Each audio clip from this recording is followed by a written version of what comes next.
I woke up early. The sky outside was still dim, casting a soft gray light into the bedroom. Downstairs, the green timer light on the stovetop was still glowing. Everything was quiet, perfectly quiet. Today was Heather's engagement party. I picked out the neatly pressed silver gray dress from my wardrobe. As I got dressed, I went through my mental checklist: ring, documents, card. Not a single thing could be forgotten. I was supposed to be happy, and I was. But the feeling wrapped around my chest like a silk ribbon, smooth, delicate, and just tight enough to make me catch my breath. Standing in the kitchen, waiting for the water to boil, I found myself opening the small black velvet box on the table. Inside, the emerald ring lay nestled in the dark lining, its green depths calm and quiet, like a shadow from a long-forgotten dream. It was my mother's wedding ring, passed down to me. I wore it into marriage and took it off when I left that life behind. For decades, it had been carefully preserved on its velvet cushion, rarely shown to anyone. I wanted to give it to Heather. Today, I had also prepared the property documents and ocean view 2-bedroom condo near Santa Monica. I thought it would make a pretty solid engagement gift, even though I never quite warmed up to Beau. The first time I met him was at Heather's birthday dinner. He was dressed well, overly polite, smiling way too much. He said he worked at a high-end cocktail lounge. I didn't care for the name dropping about his well-connected friends, and I certainly didn't like the slick, rehearsed charm he directed at me. But when Heather looked at him, she lit up. She smiled, leaned into him, rested her head on his shoulder. That peaceful look on her face silenced me. She looked like I did the first time I fell hard for someone. It made me nervous, but it also made me shut my mouth. What was I supposed to say? She was 28, a grown woman. If I pushed too hard, I'd only push her away. I never asked too much of her. I wanted to give her space, and maybe, in some quiet way, make up for the years I hadn't been fully present. We divorced when she was 12. And after that, I became the one stable adult in her world. I was building my career while learning how to be the kind of mother a child could depend on. I picked her up from school, went to every parent meeting, taught her how to ride a bike, made homemade soup when she got sick. I tried to keep everything running smoothly, to give her a life that felt steady, safe, and full, even with a father-shaped void in the background. She used to say, "Mom, you're amazing. I don't worry about anything." I'd pat her head and smile, never telling her how often I lay awake at night, riddled with my own worries. But this past year, I began to feel like I didn't quite recognize her anymore. I remember the day she said she wanted her engagement party to be a little more upscale. I offered without hesitation to cover the costs. She laughed and said thank you, then teased, "Mom, you're always so devoted." It was a joke. I knew that. But still, the word hit a nerve. Devoted. The way she said it made something inside me flinch. So today, as I slipped the ring and the property papers into my bag, I felt a flicker of unease. Not regret, just that quiet kind of dread that creeps in when you've done everything right, but something still feels uncertain. I went into the study and double-checked the property documents. Heather's name was already written in. I'd left Beau's line blank. At the end of the day, all she had to do was say, "He's the one," and I'd sign without hesitation. It's not blind support, I just want to be a steady hand at her back as she crosses this threshold. I changed into the dress, a floor-length silver gown, subtle, elegant, not flashy, but polished enough to look like I belonged there. I dabbed on a bit of perfume and glanced at myself in the mirror. The lines around my eyes were deeper, but there was a softness around my mouth that hadn't been there before. I picked up my purse. Inside were the ring, the deed, a handwritten card, and a small gift box for the couple. The 3-inch heels by the door weren't the most stable choice, but I wore them anyway. It was her big day. I had to show up as her mother and as an honored guest. On the way out, I grabbed an old drawing from the fridge door. Heather made it when she was Savina, painted handprint with the words, "Thankful for Mom," scribbled in crooked little letters. I had no idea if she even remembered it, but I did. I folded it gently and tucked it into the innermost pocket of my handbag, right beneath the ring box. As I slid the key into the ignition, a strange feeling washed over me, like the wind had picked up, but I wasn't cold, like tears were forming, but I wasn't sad. I told myself, she will be happy. She'll understand what all of this means, even if she can't say it just yet. I didn't look back at the house as I pulled out of the driveway.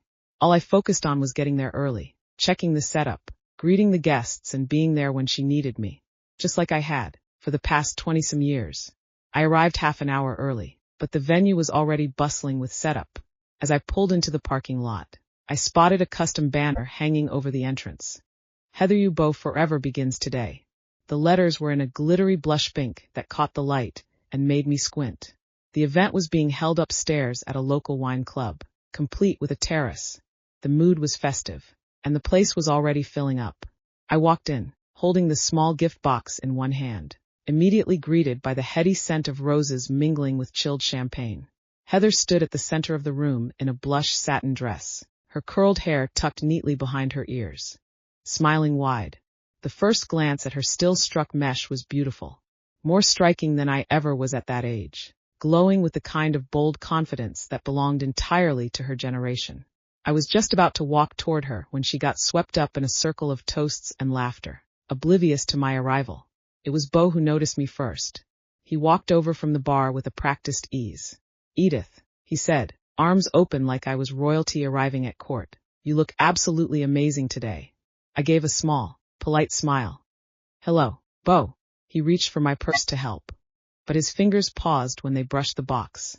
"Is this a little something for you too?" I said mildly. His eyebrows lifted.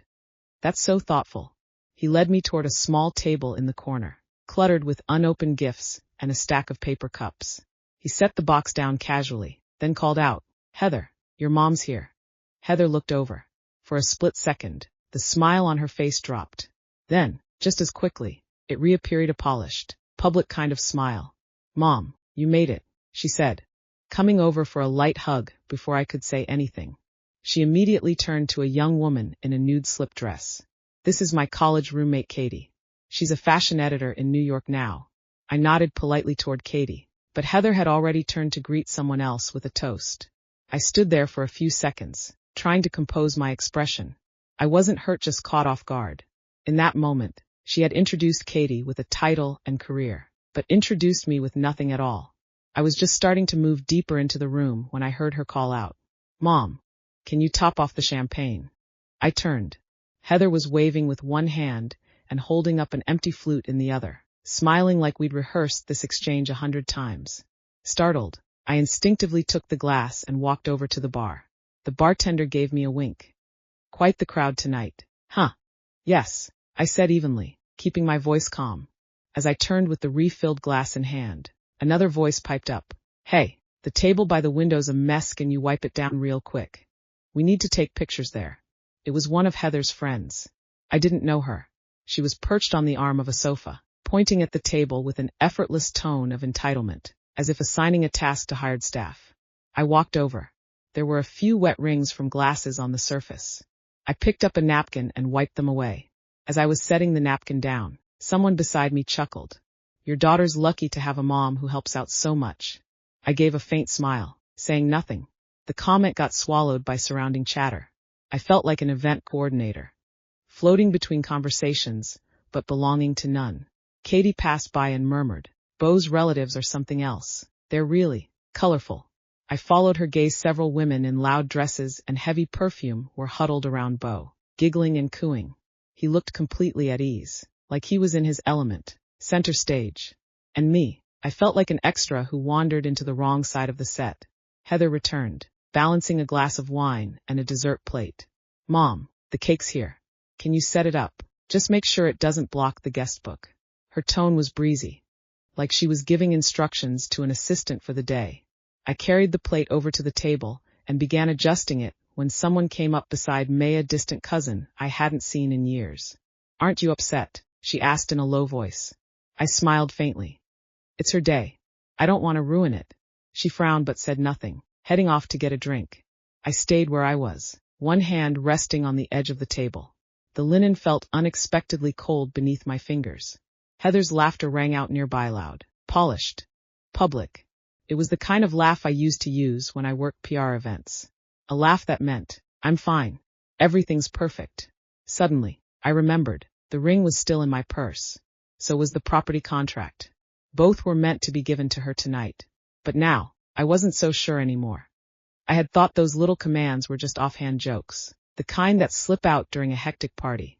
Heather was probably overwhelmed, I told myself. She didn't mean anything by it. But by 7 o'clock, As more guests poured in, those casual assignments started to multiply, more frequent, more blatant. I had just finished arranging the cake when I heard someone call out, "Hey, Heather, is your mom still around? Think she could grab some cocktail napkins?"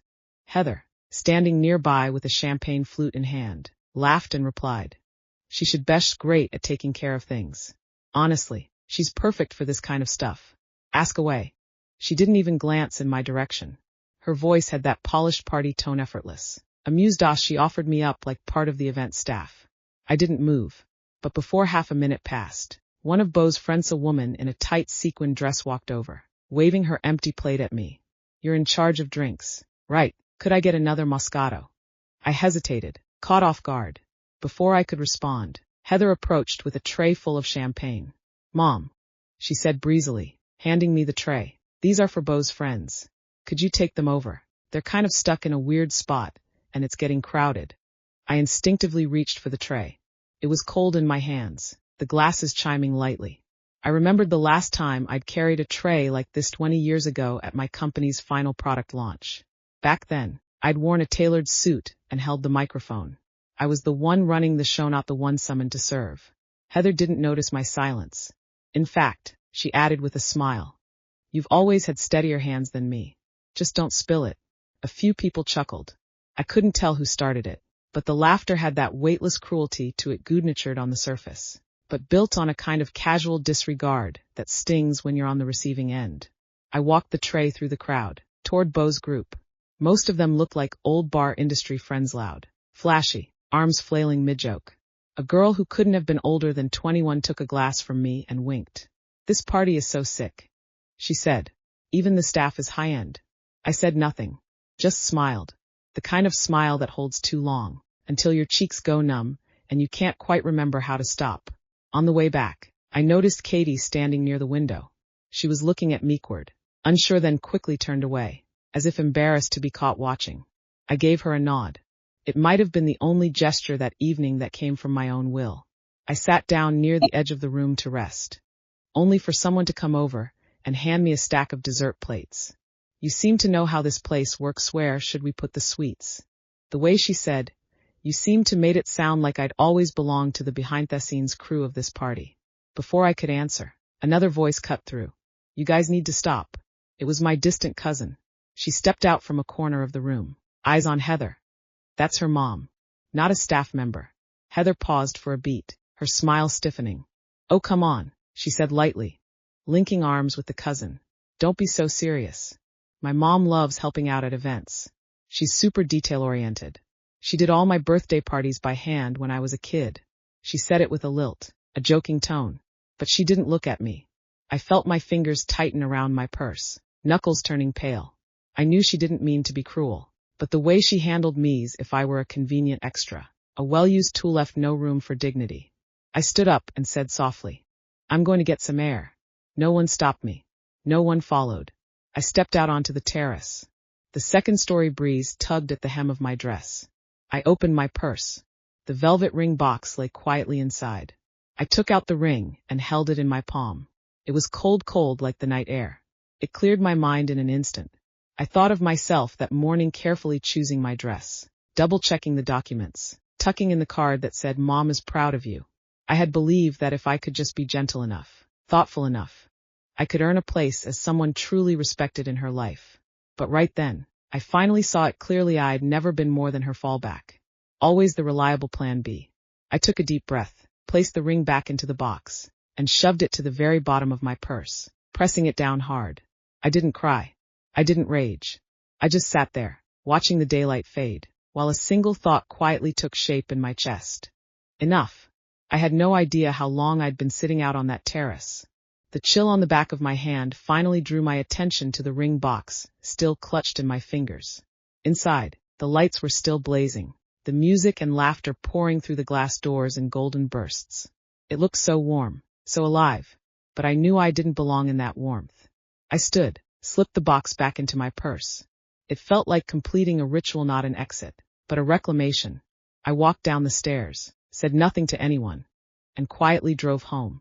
It was 11:30 when the garage door closed behind me, the sound echoing in the hollow house. I peeled off the dress, wiped off my makeup, and left the bag on the desk in the study. The ring box was still inside, but I didn't take it out. I just stared at it for a while. The living room was silent. I poured a little bourbon into a glass, neat, and took a slow sip. As the burn slid down my throat, something sharp arose inside me.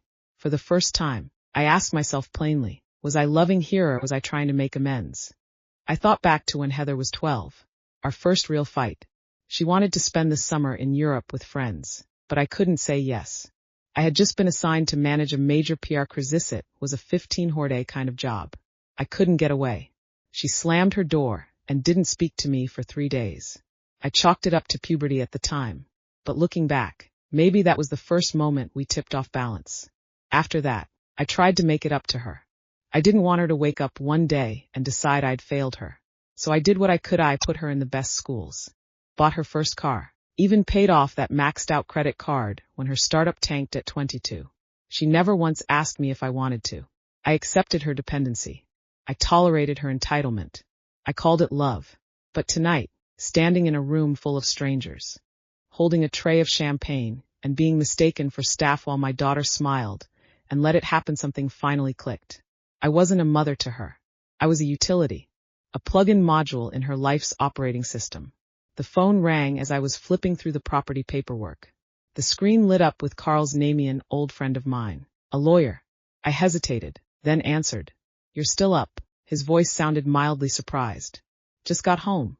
I set the bourbon down and leaned back against the sofa. How was the party? He paused, then rephrased. Are you okay?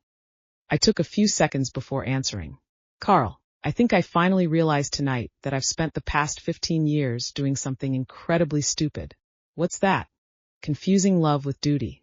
Treating it like a project I had to deliver in deadline, without complaint. There was a pause on his end.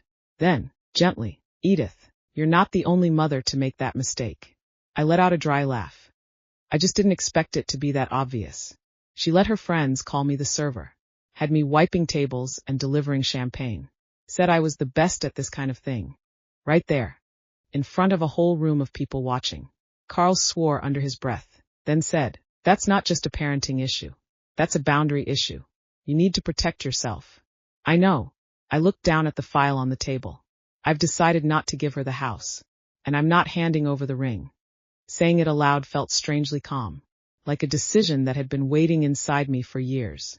This isn't about punishing her, I added. It's about finally, for the first time, drawing a line, a real line, one that exists outside the job description of mom. Carl didn't answer right away. He's never quick with praise, but I heard him exhale slowly. That's the smartest thing you've ever done. I looked across the room at the soft glow of the lamp in my study.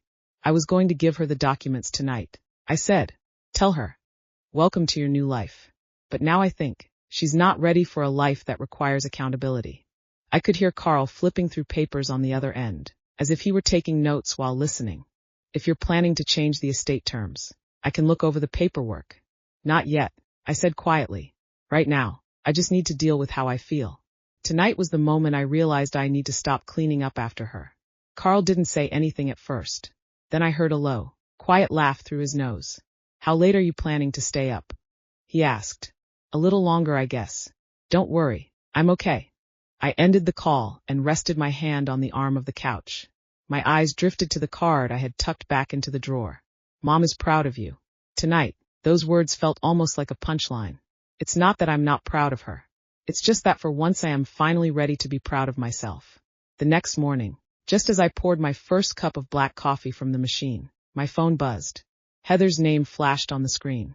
I hesitated just for a second but picked up anyway. Mom, she began, her tone already laced with irritation. When did you leave last night? Around 8. I replied calmly. It was getting crowded. I didn't want to interrupt. There was a pause. Then she cut to the point. I didn't see the ring. I took a sip of coffee, sat down at the kitchen island, and said evenly, I brought it with me. I just decided not to give it. Another beat. Then a small laugh from her end. Why not? You said you were ready. I said I'd give it if everything went well, I answered. But what I saw last night wasn't what I expected. You mean when I asked you to serve champagne? Her voice shot up a notch. You know that was chaos.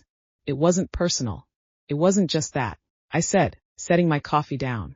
It was the way you treated meth whole night. I could hear her breath quicken. Are you keeping score now? I'm 28. Mom. What did you expect? For me to hang on your arm the whole party like a 10-year-old? I didn't ask for that. I said quietly. I asked for basic respect. She didn't respond right away. I could sense her searching for the right angle. Are you punishing me? She asked bluntly. You had everything ready the house. The ring and now suddenly, nothing. It's not punishment, I replied, firmer. It's a boundary. I've spent too many years forgetting myself. She let out a sharp laugh. So now you're doing this whole self-actualization thing. You know Bo and I already spoke with the agent. Right, we're just waiting for your confirmation. I know, I said, voice steady. But I'm not confirming anything. Her voice rose again. You said I could have whatever I wanted. You told me that ring was mine. I heard you say it. And I also sighed if it felt right. Silence on the line. Then came her cold reply. Maybe we should redefine our relationship. Maybe we should have done that a long time ago. I said, without flinching. She hung up. I didn't lower the phone right away. I just stared at the dark screen. My hand wasn't shaking. My heart wasn't racing. Instead, a cool, unfamiliar calm began to settle into me. 10 minutes later, a message popped up. Heather, Bo wants to talk. 7 tonight. We'll come by. I didn't respond. At 5 p.m. The doorbell rang. I was already seated on the living room couch. 3 glasses sat on the coffee table. I hadn't made any tea. I wasn't offering comfort tonight. The door opened.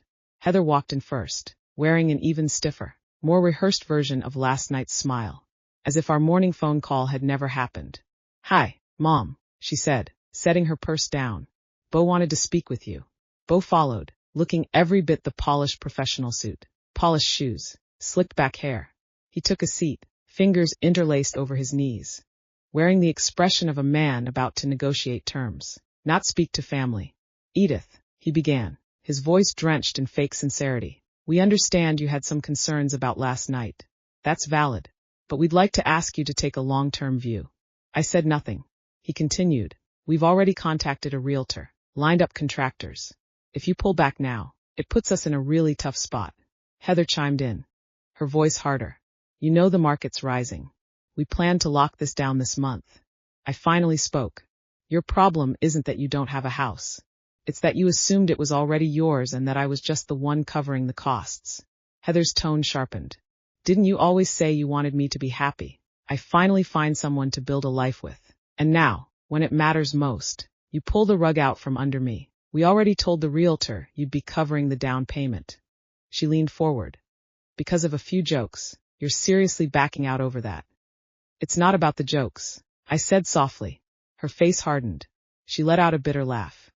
So this is your version of respect. You want me to stand in front of our whole family and say, oh, my mom backed out at the last minute. Bo cut in, smoother, more calculated. We've been planning this for a long time. Edith, we're not trying to take advantage of just following through on what you outlined. What I outlined, I said, looking directly at him, then at Heather, was based on still feeling respected as your mother. Heather's laugh turned sharp, almost mocking. Respect. Like the respect you gave me when I was a kid and you worked 15-hour days, when I had to beg you to come home, when I hid under the covers during storms. Alone, where were you then? She leaned in, her voice now full of heat. Now you want to talk about boundaries and living for yourself. You think pulling back money and rings is going to teach me something. She was unraveling. You always play the I'm your mom card like it makes you noble. I took a deep breath. Quiet but full. I don't want an apology. I'm just done funding a dynamic that hurts me. She slapped the side of the couch. Fantastic. So what now? I'm supposed to figure out where we live. What about the ring? You taking that back too? I didn't answer. She narrowed her eyes. Do you even hear how cruel that is? Just because I didn't perform some theatrical version of daughterly devotion in front of your friends, you're pulling everything. Bo glanced at me, his voice low but firm, pushing control. We're not threatening you, Edith, but you know the wedding plans. The mortgageite's all in motion. Backing out now, that creates a lot of tension. For everyone. He paused. Are you sure you want to be the person who ruins all that? I stood. My voice wasn't loud, but it cut through the room like clean glass. If your definition of family support is, do this or you're the villain, then yes, I'm pulling out. Heather stared at me, eyes glassy. She clenched her jaw. You'll regret this, Mom. I swear. I met her gaze. My voice was as still and cold as a winter lake. I've already regretted too many things, mainly not saying no sooner. She flinched like I'd struck her. Then she stood. So that's it, you're really doing this? I nodded, calm. Yes. I've made my decision.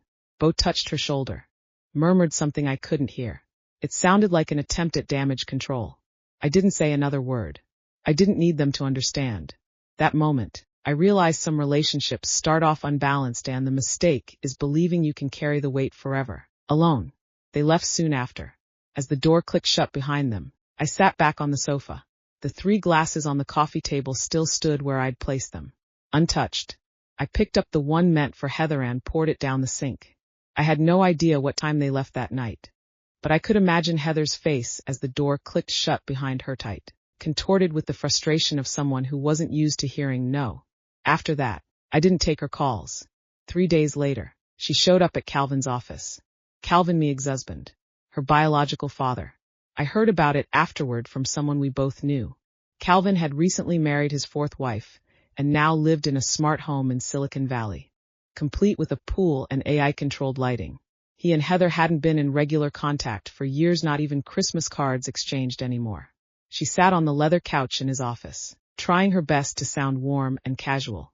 Dad, I'm not here to bother you at work. I've hit a rough patch. Calvin was behind his desk, flipping through a sales report. I heard you and your mom had a fight, he said flatly. Heather forced a small laugh. She suddenly decided not to help us with the down payment on the house. I honestly don't know what set her off. She's been acting like a completely different person these past few days. Calvin gave a non-committal without looking up. Heather clenched her jaw and kept going. I'm not trying to take anything from her. But she promised, and then backed out. It's put me and Bo in a really tough spot. We're already halfway through the mortgage process. Calvin finally closed the folder and looked up. Heather, he said, his tone calm but distant. You know who's been raising you since you were 12. She blinked, clearly not expecting that angle. I'm not judging you, he continued. I'm just stating the facts.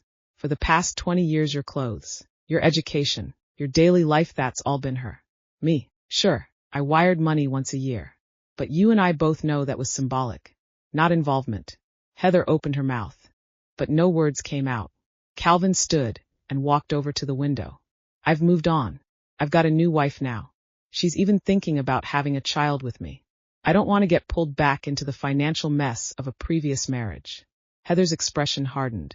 You're still my dad, she said quietly. I am, he nodded. Legally, yes.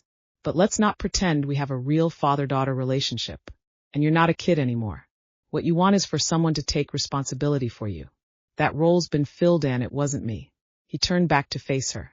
His tone hadn't changed. Still calm, still firm. You should go to her. Heather gripped the strap of her purse until her knuckles turned white. She already said no. She hissed. She's suddenly all about boundaries and self-awareness and dumping everything back on me. Calvin gave a half shrug. Then it shouldn't fall to me to step in. He walked back to his desk. If you came here looking for money, I'll be direct, I'm not giving you a cent. Heather stood, holding her composure by a thread. Thanks, Dad, she said through clenched teeth. At least your rejection was quicker than hers. Calvin didn't react. He didn't say another word. She turned and walked out. The door shut hard behind her. She didn't cry, but she sat in her car in the parking lot for a full 10 minutes, her face slowly crumbling in the silence. Then she pulled out her phone and called Bo. She won't help me. He won't either, she said, voice barely above a whisper. I figured. Bo's voice came through calm. Steady. So we do what we talked about. Heather didn't respond. She stared at the steering wheel. She's not being strong, Bo continued, voice almost clinical. She's posturing. Her assets haven't moved, and the deed's still in her name. This pullback, it's emotional. We just need her to sign something, anything. She only has one daughter. Everything she has is going to you someday. We're just accelerating that transfer. Heather finally spoke. What do you want me to do? Keep it simple, he said, like they were strategizing a business move. Make her think she's helping you. What she gives you, she gives us. There was silence on the line. Then, finally, her voice lower, harder. Okay. I'll set it up. It was a Thursday evening when Heather called. Mom, is this a good time? Her voice was soft, too soft, the kind people use when they're trying to step back into a warmth they've long since left behind. I'm home, I said. What's going on? There was a pause, followed by a sigh. I feel kind of awkward asking. But, there's a small issue with the house. I set my cup down and sat. My voice was steady. Go ahead. The bank just told us the loan can't go through not without a guarantor. At first, they said your contribution as the down payment was enough. But since you've backed out, which, I get, we've accepted it. But now the bank changed their stance. I stayed silent. Heather rushed on. I know you probably don't want to be bothered by us right now. I can tell. But this is really just a technicality. Mom, we just need your signature on the guarantor form. Once the loan's approved, we'll take it from there. So you're asking me to co-sign your mortgage? I said slowly. Yes, but only in name, she added quickly. It won't affect you. It won't touch your finances. Bo's contact already prepped the paperwork standard forms. No risk, I promise. My fingers tapped lightly on the edge of my teacup. And then, Carl's words echoed in my mind. Family should never be a weapon used to hurt yourself. I heard myself say, calmly, send me the documents. I'll take a look. Heather hesitated. You're going to show them to someone, aren't you, Carl? Yes, I said plainly. She bristled. He's a lawyer, not your life coach. You shouldn't treat everything I do like it's a setup. I didn't engage. I just said softly, send it over. I'll read it tonight and get back to you tomorrow. The call ended, and I could almost feel a siren going off in the deepest part of my gut. I dialed Carl immediately. Something new just came up. I said, she's back. She's asking me to co-sign the mortgage. I walked him through the situation. She's sending the paperwork. Let her send it, Carl said, his tone suddenly sharp. Don't sign anything. Don't even hint that you might. I'll review every word. I'm not going in blind this time, I replied. Later that evening, her email arrived. 3 attachments, the loan agreement, the guarantor contract, and a supplemental disclosure form. They all looked clean, polished, professional. Carl spotted it in seconds. Look here, he said, enlarging the PDF during our video call. Buried in this section it's grayed out. Tiny font: if the primary borrower defaults, the guarantor is liable for the entire debt, including any refinance or rollover terms. My breath caught. I leaned back in my chair. Suddenly cold all over. Carl's tone was slow and measured. This is a textbook trap clause. Plenty of people get scammed this way. Your daughter might not even realize how dangerous it is. But that fiancé of hers, he trailed off. You need to keep your guard up. I'm already suspicious of him, I admitted. He was silent for a moment. Then, don't confront them yet. Let them think you're still on the fence. Suggest an in-person meeting to talk through the details. We need more proof. I nodded. My whole body felt colder than it should have. You okay? He asked gently, catching the shift in my tone. I'm fine, I whispered. Just, didn't think she'd go this far. With him. Carl didn't speak right away. He just looked at me through the screen, giving me the only kind of comfort he knew how: quiet presence. I shut the laptop and stood up, walking over to the window. Outside, the street lights flickered dimly over the empty sidewalk, casting shadows like a stage missing its players. I whispered to myself, I won't let them lead me again. And this time, I meant it. This time, I was going all the way. They came over on a Sunday afternoon at 3. Heather had texted me ahead of time. We're bringing dessert. Bo says he wants to talk properly. I replied with a simple, okay. When I opened the door, sunlight streamed across the tiled entryway. They stepped in one after the other, Heather holding a box of lemon tarts, her smile a little too bright, a little too polished. We got them from your favorite place, she said, handing them over. A small thank you for agreeing to meet. I took the box and nodded with a soft smile. Make yourselves comfortable. I had changed into a pale blue loungewear dress I rarely wore, soft fabric, long sleeves that gently draped over the small recorder hidden in my palm. We know things have been a bit tense lately, Bo began, settling into the armchair across from me. His tone was so perfectly modulated it could have passed for a podcast host's. But we're not here to fight. We just want to talk. I'm happy to talk, I said calmly. Go ahead. Heather sat beside him, one hand resting on his knee in what looked like a rehearsed gesture of unity. First, Bo said, pulling out a printed document. We simplified the guarantor terms. This version lists you strictly as a temporary credit guarantor, with a scheduled opt-out clause within 3 years. It doesn't tie you to any long-term financial obligation. I took the document, but didn't open it right away. Instead, I raised my teacup and took a slow sip. You've clearly put effort into this, I said. How'd you get it cleaned up so professionally?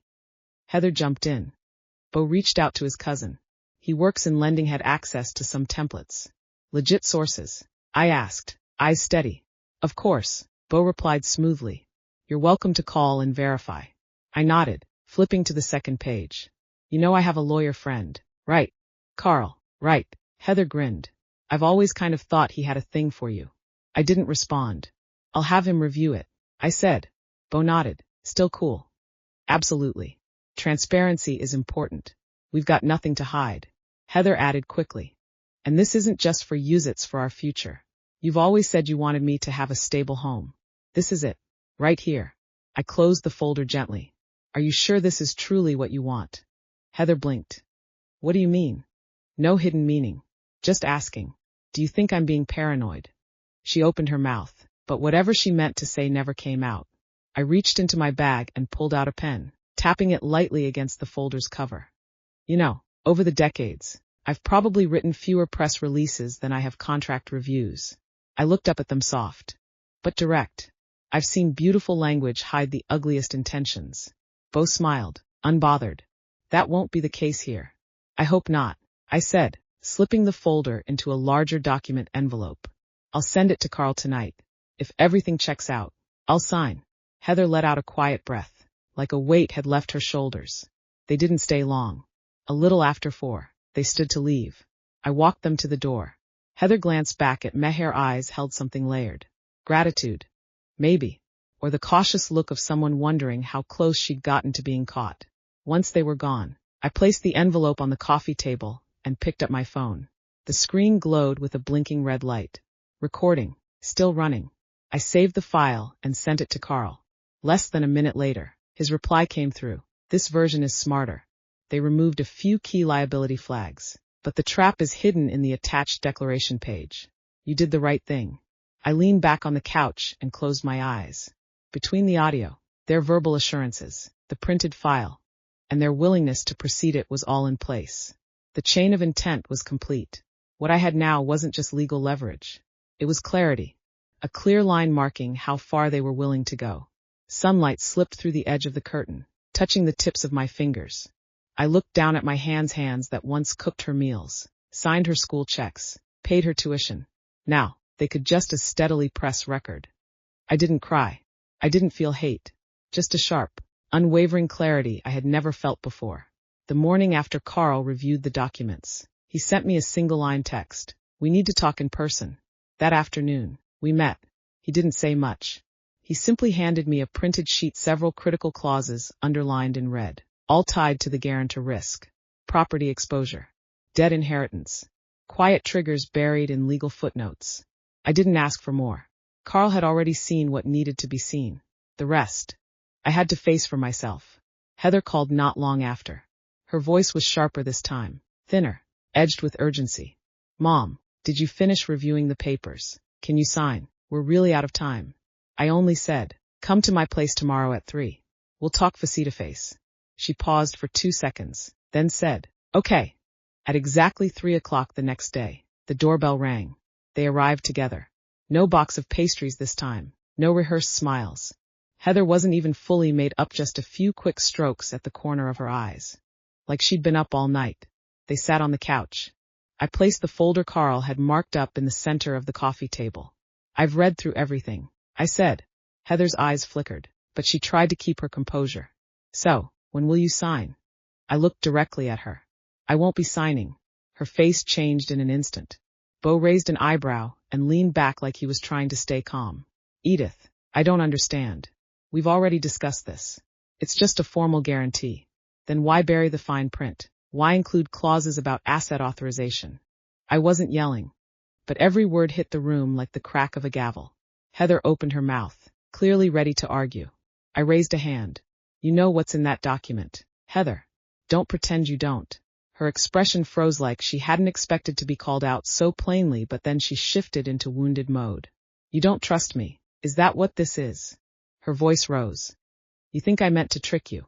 I'm your daughter. I ask for help, and suddenly that's manipulation. I met her gaze. Calm and deliberate. If you understood that signing this could put my entire financial security at risk and you still pushed it, hats, not help. That's exploitation. Heather shot to her feet, eyes rimmed with red. You have no idea what you're doing. You're destroying the last bit of trust between us. Bo finally spoke, voice still trying to wear its mask of control. I don't think this conversation is productive anymore.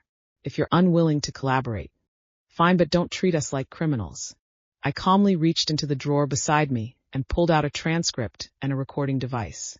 This is a complete audio recording of your last visit. Every word you said documented and transcribed. Carl already has a copy. Heather's eyes locked onto the recorder. Her lips trembled. You recorded us. Her voice cracked. You actually recorded us. Of course I did, I said, steady as ever. You came into my home with a contract designed to corner me. Did you think I'd just sign and keep my mouth shut, like before? She dropped her eyes, biting her lower lip, her nails digging into her palms. Bo stood up, irritation now leaking through his mask. So this is a threat? No, I replied. It's called protection. I stood. You can go now. Next time we meet, it'll be in a lawyer's office. Heather's voice cracked open as she almost shouted. You're really giving up on me. You think I'd hurt you. What am I to you now, a dog you raised? I inhaled slowly, keeping my voice even. You're not a dog, Heather. You're my daughter. But you're also an adult. And adults are responsible for their choices. Her mouth opened again. Lips trembling, but no sound came. She turned and stormed out. It felt less like an exit and more like an escape. Bo didn't follow immediately. He paused at the door, cold and calculating. We have legal counsel too. You sure you want to take this to court? I looked him dead in the eye. I'm ready. The door shut behind them, and silence filled the house like a deep breath after a long storm. I returned to the sofa and sat, letting that silence settle around me. I wasn't waiting for them to apologize. I wasn't trying to tie this up in a bow. I had drawn a line not to punish them, but to protect myself. Sometimes, the thing you really need to let go of isn't your child. It's the part of you that keeps forgiving them at your own expense. I sat in Carl's office, watching him methodically slide the documents into a thick legal binder, one sheet at a time. The tea I'd brought him had gone cold. On the computer screen in front of him, the audio file from my conversation with Heather sat, open timestamp paused at 27:12. The room was quiet, except for the soft rustle of paper and the occasional click of a pen. This part is the most critical, Carl said, taking off his glasses. He tapped a section of the transcript with his pen. Here she admits the document was brought for you to sign. And when you pushed back, she explicitly leaned on family trust to pressure you into compliance. That's enough to establish intent to defraud. I nodded slowly, saying nothing. You're really ready? He asked, his voice quieter than usualness of the polished lawyer, more of the concerned friend. I am, I said. Edith, this isn't just a family disagreement. Once we file the notice of intent, it becomes a legal case. Official. Your daughter will be named as one of the defendants. I looked up at him, my voice calm. Do you think she's not responsible? He paused, then shook his head. She is. But I need you to understand, once we move forward, there's no more handling it privately. Then we move forward, I said. Carl gave a slow nod and slipped the preliminary notice of fraudulent action into a legal envelope. I'll send it to the DA's office tonight. By tomorrow, the opposing counsel will be notified. Legally, they have 3 days to respond, either agree to settle or prepare to go to court. I closed my eyes for a moment, then said quietly, Thank you, Carl. He slid his glasses back on. The professional tone returned. Don't thank me. Thank the fact that they left you no choice. On the drive home, the sky darkened, and a light rain began to fall. I didn't go inside right away. I just sat in the car for a few minutes, listening to the quiet tick of the engine as it cooled. My phone lit up once an email from Heather. Subject: We need to talk before you do something stupid. The message was short. I don't know what you think you're doing, but if you believe this will give you power over me, you're wrong. I read it once, then deleted it. A second email followed almost immediately. This one said, Mom, please, can we just talk, really talk? I don't want it to end like this. I didn't reply. That night, I slept 7 hours straight for the first time in months. The next morning, Carl called. We got a reply from Beau's attorney. He's retained a firm that specializes in civil contract defense. Heather hasn't submitted her letter of representation yet. Avoiding it, I asked.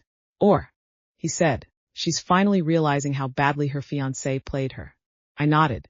When do we begin the first round of filings? Tonight. I'll be submitting the full packet to the court, the audio recording, the transcript, side-by-side contract comparisons, and the bank's email confirmation of terms. I held the phone for a moment in silence. Then Carl's voice softened. You did the right thing, Edith. Not because you're trying to win, but because, for once, you chose to protect yourself. I took a deep breath and glanced at the way the morning light slanted across the kitchen counter, landing on the edge of the placemat beside me. And I said, it's not about blocking them out. It's about finally knowing when to walk away. The courthouse hallway was as cold as always. The light overhead was pale, sterile, like something dripping from the ceiling instead of shining from it. Carl walked beside me, his steps calm and measured. Dressed in a charcoal gray suit that reminded me of his sharpest days in court. There was no urgency in his pace, just the steady rhythm of someone moving through a chessboard he'd mapped long ago. Heather and Beau were already seated at the defense table. She wore a muted long dress clearly chosen with care. Her makeup was minimal, her lips pressed into a controlled line. Beau, in a tailored suit, sat with a posture that tried too hard not to betray tension. His eyes flicked across the room like he was still clinging to the illusion of control. I didn't greet them. I simply took my place beside the witness stand, hands clasped together, eyes resting on the neat stack of evidentiary copies in front of me. 10 minutes before the hearing started, Heather turned to look at me. There was guilt in her gaze, maybe fear, but mostly, there was confusion. Even now, I suspected she still didn't fully understand how things had gotten this far. When the judge entered, Carl rose to address the court. Your Honor, my client, Edith Lancaster, has submitted formal evidence to this court, accusing the defendant, Mr. Beau Lancaster, of orchestrating and inducing the signing of a high-risk guarantor contract under false pretenses. The intent was to transfer financial liability for a property loan, in full, to my client without her informed consent. The judge nodded as Carl presented the lead documents. This contract omits full disclosure of guarantor liability on pages 1 and 2. Page 3 contains a hidden authorization clause in grayed-out font. And on the final page, we found an unauthorized insertion of Ms. Lancaster's electronic signature template. A hush fell over the courtroom. I watched Beau's attorney struggle to maintain composure, while Beau himself leaned slightly toward Heather just enough to flash her a look of blame. Carl pressed forward, steady and unrelenting. Furthermore, the defendant submitted multiple draft documents to the bank, initiating a loan application process that included and signed yet operational authorization pages. We have obtained the bank's cooperation in providing these as evidence of financial document forgery. He dropped a thick binder of exhibits onto the table. In addition, Your Honor, the court will now hear an audio recording of a conversation between my client and the defendants. The playback started. For the first time, I heard my own voice echo through a courtroom. Heather, just sign it for me. Mom, it's fine. Nothing will happen. Beau, quieter, but crystal clear in this setting. Don't look too closely. It's just part of the process. That one sentence, "don't look too closely," landed like a stone in water. No one moved. The judge turned toward Beau. Did you authorize or instruct the creation of this document? Beau's mouth opened, but before he could speak, his attorney stood and pressed a firm hand to his shoulder. Your Honor, we respectfully request a 5-minute recess. The judge nodded once. When they returned, Beau's complexion had lost all its color. He didn't make eye contact with anyone. His attorney stood and stated, Your Honor, the defense is prepared to enter into plea negotiations. We are willing to cooperate fully with the investigation. Carl stood. We are open to negotiations, but we ask the court to recognize that this was not a misunderstanding, was a calculated, repeated pattern of fraud. We have additional evidence showing that Mr. Lancaster used similar tactics in at least 2 prior romantic relationships to obtain loans under false pretenses. Heather's face drained completely. She looked ghost-like. She didn't glance at Beau again. She simply stared down, white-knuckling the hem of her dress like it was the only thing keeping her anchored. Carl's tone softened. As for Heather Lancaster, while she did sign the documents, the submitted audio and email transcripts show she lacked full knowledge of the legal implications. Most decisions were made and executed by Mr. Lancaster. We respectfully ask that her role be evaluated with due nuance. The judge nodded in acknowledgement. I turned to look at Heather. For the first time, she lifted her head. There was no venom in her expression, any more just the raw daze of someone waking from a dream. Only this dream had been stitched together by her own hands. In that moment, I felt no victory, no thrill of triumph, only a quiet understanding. Some mistakes are born of human blindness. But some wounds once inflicted cannot be undone, even after the truth is fully seen. 3 weeks after the hearing, I received the court's official judgment. Beau was found guilty on 3 counts: attempted financial fraud, document forgery, and intent to unlawfully transfer assets. He was sentenced to 4 years in prison. No probation, no delay. Heather was deemed a complicit participant. She was fined, required to complete a 12-month financial responsibility program, and ordered to sign a legal waiver relinquishing any claim to the property. I sat at the kitchen table with the documents in my hands. Sunlight was resting softly on the woven edge of the placemat beside me. Everything was quiet, as if nothing had ever happened.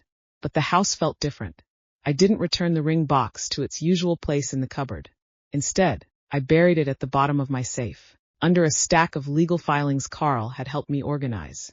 It was still there not because I intended to give it to someone, but because it had become what it always should have been, a quiet artifact of family, kept not for sentiment, but for meaning. That evening, just as I poured a cup of tea, the doorbell rang. It was Heather. She wore a simple denim jacket. Her hair was tied back in a low ponytail. She looked like she had the day she came home from college for the first time. No makeup, no curated expression, just a face stripped bare of pretense. She wasn't carrying a gift. Not even a bag. "Can I come in?" she asked quietly. I nodded and stepped aside. We sat at opposite ends of the living room. The coffee table between us was empty, like a white flag. She said nothing for a long time. Then finally, "I'm not here to argue. I know. I'm not here to ask for anything either," she added, her voice wavering. I need to know. Do you still love me?"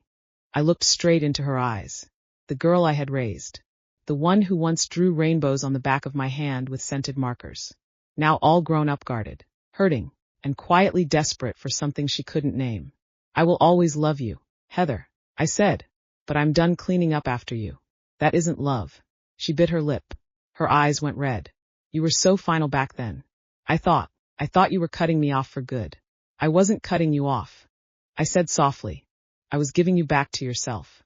You're not a child anymore, and I had to stop treating you like one." She looked down at her lap, fingers nervously working the fabric of her jeans. "I don't always know what's right," she whispered. "You never used to say no. I thought that meant you were supposed to say yes." Beau, he was persuasive. He'd say things like, "Your mom won't say no. She never does." And I believed him. I didn't offer her excuses. I didn't condemn her either. I just sat with her, letting the silence speak for what she couldn't yet name. "I know I hurt you," she finally said. "I'm sorry, Mom. I really am." Her tears came then, not a meltdown, but a steady release, like a wave finally losing its fight. I walked over and sat beside her. I took her hand in mine. "You're not a bad person," I said, "but you have to learn the difference between love and entitlement." She nodded slowly, voice barely audible. "Do you think, someday, you'd still consider giving me the ring?" I paused. Then, "It's still here, but it'll wait for you, for the day you're truly ready to carry what it means." She broke down a little more, then, not out of panic, but out of something closer to relief. Like she'd finally set down a weight she didn't realize she'd been carrying. She didn't stay long. Just long enough to sit beside me, sip a little warm tea, and for one seemed simply a daughter in the room. Nothing more. As she was leaving, she turned and said softly, "The engagement's off. I told him I won't be seeing him again." And just like that, I felt it.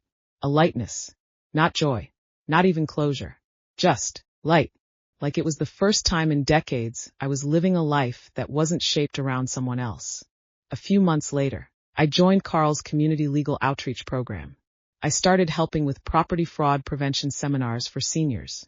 I didn't speak in grand emotional terms, just policy, process, and the line between help and harm. I also signed up to volunteer at the local library 2 afternoons a week, logging checkouts, shelving paperbacks, sipping tea in the quiet. Life didn't explode into something new. It just got quieter. And more mine. One afternoon, I got a postcard in the mail.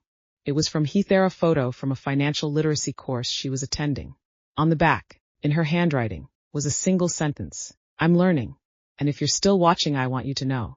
I tucked the card into the novel I'd never quite finished. I don't know if she'll become the woman I once hoped she would. But I know I've stopped being the mother who hopes blindly and bends too far. I walked into my bedroom, opened the safe, and took out the ring box. It was still there. I smiled and closed it gently. Some things aren't meant to be given away just because you love someone. They're meant to be kept until the day you love yourself enough to choose wisely what stays and what goes.